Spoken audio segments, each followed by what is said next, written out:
Naku, hindi totoo yung insurance na yan. Scam yan, Day. Sa totoo lang. Sayang ang pera mo dyan.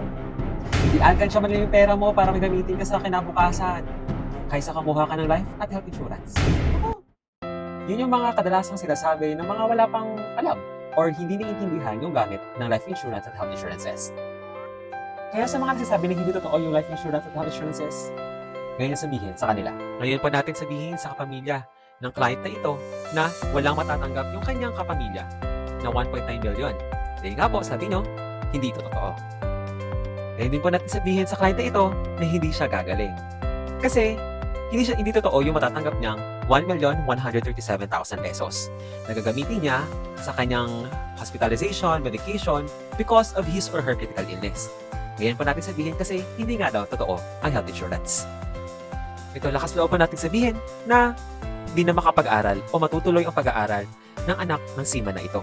Kasi nga, yung kinuha niyang education builder plan ay hindi naman totoo.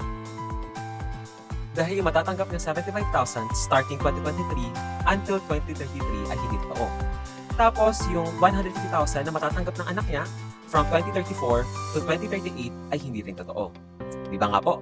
Hindi daw totoo ang education plan. Sabihin din natin na hindi totoo yung matatanggap ng empleyado na to sa kanyang company insurance. Dahil yung 500,000 ay wala naman, di ba? Kasi sabi nyo, hindi totoo ang health insurance. At yung 2.1 million na death benefit na may iwan ng isang nanay o isang tatay sa kanyang mga anak. Well, sabi niya nga, hindi totoo ang life insurance. Isa lang ito sa mga successful stories ng mga clients at mga ng ibang empleyado about life insurance, health insurance, group insurance or employee benefit insurances, mga endowment plans, and education plans. Kaya kung ikaw ay naniniwala sa value ng life insurance, health insurance, education plans, and retirement plans and other investment mechanisms, just message me on my Viber number. This is John Ray again, your certified UIP of salesperson buddy and your associate wealth planner.